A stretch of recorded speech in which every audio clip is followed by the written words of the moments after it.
The most important thing is that everyone understands more or less, in the same way, the problem connected today with this plan of 28 points, and that we also need to work with the American side to explain in every possible detail that no agreement and no peace terms can favor the aggressor or weaken Europe, Poland or Ukraine. It is not Ukraine that is responsible for this war, and we are all determined, that's how it looks, to settle by the end of the year, or rather, by the December meeting of the European Council, the issue of these so-called frozen Russian assets. It cannot be that Europe pays for what Russia has done, not to mention that Ukraine should not suffer because of the destruction that Russia has caused in this war. So I hope this is not yet the final decision. There are still some concerns in a few European countries, but we are much, much closer to a decision that these Russian funds under Europe's control, these Russian financial resources will support Ukraine both now and during the period of reconstruction.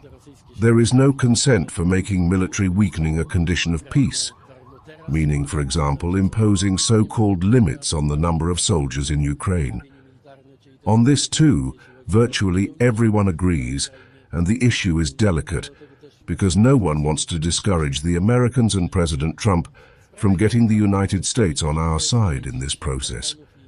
As you can see, this is not entirely clear-cut, not easy, and everyone is choosing their words very carefully.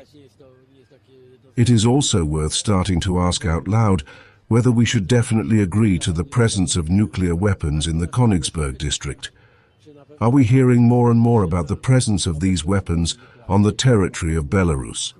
So, at the appropriate moment, we will put this issue, this problem, on the agenda if necessary, I believe.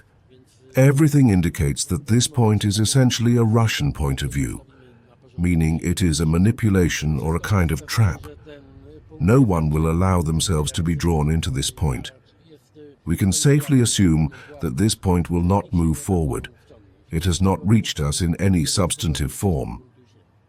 Many weeks ago, President Narocki told me in a conversation that he was ready to take on this part of our international relations because he has excellent relations with President Trump. At least that is what he believes. He said he is ready to look after this area, claiming that he certainly has better relations than I do. I don't rule that out. I am not an enthusiast of all of President Trump's words, actions or decisions. I have never hidden that. So I'm counting on greater activity from President Narocki. If he is able to achieve something, he should feel free to do so, and I will wholeheartedly support his efforts if he decides to undertake any.